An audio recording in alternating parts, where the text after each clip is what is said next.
Good morning student, welcome to our YouTube channel Mangalam inter college. देखिए बच्चों, 9th में कल मैंने आपको और चीज़ें बताई है, डाल्टन्स लॉ तक मैंने आपको बता दिया है। आज मैं सेकंड चैप्टर स्टार्ट करने चल रहा हूँ। पहला पॉइंट इसमें देखिए, कल मैंने आपको द्रव्य के डिफरेंट फ्रैक्शन बताए हुए थे ना, वर्गीकरण किया हुआ था द्रव्य का, ठोस द्रव मतलब कि भौतिक अवस्था पे, रासायनिक अवस्था पे, डिफरेंट फॉर्म में। तो आज मैं उसी रासायनिक कंटिन्यू करते हुए चल रहा हूँ। ये देखिए मैं मिश्रण लिखा हूँ, मिक्सचर।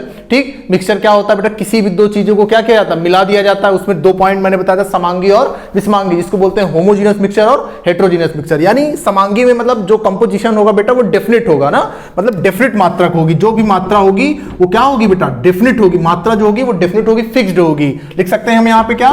फिक्स्ड होगी। जो भी वैल्यू होगी वो फिक्स्ड होगी, और विषमांगी में जो वैल्यू होगी वो नॉन फिक्स्ड होगी। क्या होगी बेटा? नॉन फिक्स्ड होगी। बात समझ में आ रही है? यानी कोई भी एग्जैक्ट कंपोजिशन नहीं होगा, किसी भी चीज को मिला दीजिए आप। बात समझ में आ गई? ठीक, अब आप सुनिए, इसके बारे में तो मैं आपको काफी कुछ बता ही चुका था, लेकिन अब आज आपको विलयन के बारे में डिटेल में पढ़ना है ना। विलयन जिसको बोलते हैं सॉल्यूशन बेटा। सॉल्यूशन क्या होता है?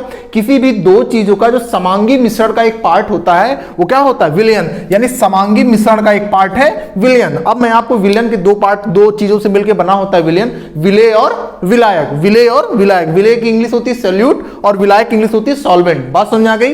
तो सॉल्यूट वो बेटा जो देर में आए। क्या लिखा है? सॉल्यूट। ल्यूट मींस लेट ना, यानी ऐसा कंपोजिशन, ऐसा पार्ट जो किसी भी विलयन में क्या हो? देर से आए। और विलायक क्या होता है? जो अपने में घोल ले, जो अपने में घोल ले, जिसकी मात्रा क्या हो? ज्यादा हो। जैसे एग्जांपल मैं आपको बताऊं, एक ही मेरे पास कंटेनर है, ठीक है, इसमें देखिए पानी है। क्या है?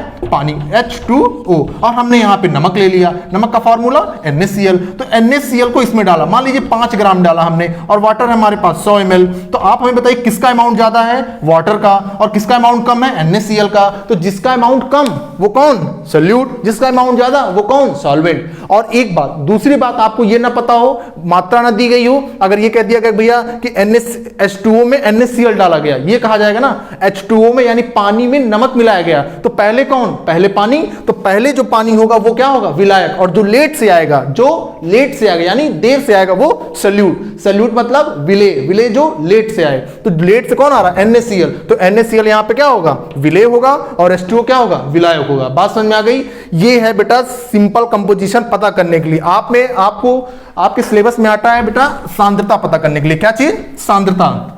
पूछा जाता है कि हमको विलयन की सांद्रता बतानी है। क्या बतानी है? सांद्रता, है ना, यानी स्ट्रेंथ ऑफ सॉल्यूशन। यानी हमको क्या बतानी है? सांद्रता बतानी है। किसकी? किसी भी विलयन की। ठीक, विलयन की। आपके सिलेबस में दो प्रकार से सांद्रता ज्ञात की जाती है बेटा, मैं आपको बता रहा हूं। पहला जो है वो द्रव्यमान बटे द्रव्यमान। बात समझ में आई? अभी मैं बता रहा हूं ये क्या है, द्रव्यमान बटे द्रव्यमान। दूसरा क्या है? द्रव्यमान बटे आयतन। बात समझ में आई? द्रव्यमान बटे आयतन। शॉर्ट में लिख रहा हूं, आप बुक खोल के देखेंगे, आपको सारी चीजें समझ में आएगी। द्रव्यमान बटे द्रव्यमान मतलब क्या?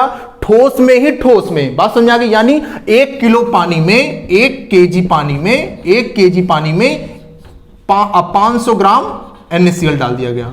क्या डाल दिया गया? 500 ग्राम NaCl। तो सांद्रता का सूत्र क्या होता है बेटा? सांद्रता बराबर किसका? मतलब द्रव्यमान ऑफ विलेय, यानी विलेय का द्रव्यमान, विलेय का द्रव्यमान, विलेय का द्रव्यमान यानी mass of solute, and what? विलायक का द्रव्यमान। बात समझ में आ गई? यानी विलेय ऑफ सॉल्यूट एंड विलेय ऑफ किसका? द्रव्यमान। यानी दोनों का जो वेट होगा किसका? विलेय और विलायक का, यानी मास ऑफ या weight of solute and mass of weight of solvent. यानी विलेय का और विलायक का जो भी द्रव्यमान होगा उसको आपस में भाग देने पर जो वैल्यू आएगी वो क्या आएगी? सांद्रता आएगी। बात समझ में आ गई? कौन सी सांद्रता? ग्राम अपान ग्राम में, ग्राम बाई ग्राम में। बात समझ में आ गई? और दूसरा क्या है? ग्राम अपान आयतन, यानी वॉल्यूम। यानी ये किसमें होगा? केजी में होगा, और ये किसमें होगा? आयतन यानी वॉल्यूम में होगा, यानी लीटर में होगा। समझ में आ रही बात? ठीक, देखिए दूसरा सांद्रता क्या होगा? सांद्रता बराबर, जैसे हम आपसे कहें कि 50 ml या 5 ml ना, 5 ml HCl, ये देखिए ना, 5 ml HCl को डिसॉल्व किया जा रहा है 100 ml पानी में, 100 ml पानी में। या आप इसको केजी में करना है तो यहां क्या कर लीजिए? 1 किलो वाटर में। बात समझ में आ गई? तो ये देखिए केजी में है और ये ml में है, तो यानी क्या होगा? द्रव्यमान बटे आयतन, वॉल्यूम। यानी जो विलेय होगा वो बेटा क्या होना चाहिए, तरल होना चाहिए, और जो विलायक होगा वो क्या होना चाहिए, ठोस होना चाहिए, केजी होना चाहिए। इस तरह से आप बेटा दोनों का आप सांद्रता ज्ञात कर सकते हैं। विलेय में दो पार्ट मैंने बताया, विलेय विलयन, जो देर से आए वो विलेय, जो पहले पहुंचा रहे वो विलायक, यानी जो ज्यादा मात्रा में रहे वो विलायक, जो कम मात्रा में रहे वो विलेय। होमोजीनस हेटेरोजीनस मैंने आपको पहले ही बता दिया है। तो ये ओवरऑल थी। इसके बाद तो जो टॉपिक वो है निलंबन और कोलाइड। निलंबन में छोटा सा आपको मुंह से बता दे रहा हूं क्या है निलंबन में। निलंबन कुछ और नहीं है बेटा, निलंबन जो होता है वो विस्मांगी मिश्रण होता है। जैसे पानी में बालू को मिला दीजिए, क्या, पानी में बालू को मिला दीजिए, कुछ देर घूमेगा उसके बाद वो क्या होगा, बालू नीचे सेटल डाउन हो जाएगा। तो बालू का जो नीचे सेटल्ड होना ही क्या है, निलंबन है। बात समझ आ गई। यानी ऐसा विलयन, ऐसा विषमांगी विलयन जिसमें कोई भी विलेय कुछ समय तक विलायक में घूमे और कुछ समय बाद नीचे स्थल पे क्या हो जाए, बैठ जाए, अस्थाई हो जाए। इस तरह के सोल्यूशन को हम क्या बोलते हैं बेटा, क्या बोलते हैं, निलंबन, है ना, निलंबन। ठीक, ये सारी है। अब मैं आपको कोलाइड बताऊंगा। कोलाइड में डिफरेंट डिफरेंट टाइप्स हैं। कल मैं आपको जो वीडियो दूंगा उसमें कोलाइड पढ़ाऊंगा, इसलिए आप कोलाइड को आज आप एक बार फिर से देख लीजिएगा। ठीक, कोई प्रॉब्लम होती है मुझसे व्हाट्सएप नंबर जरूर कमेंट करके पूछिएगा। ओके बेटा, थैंक यू।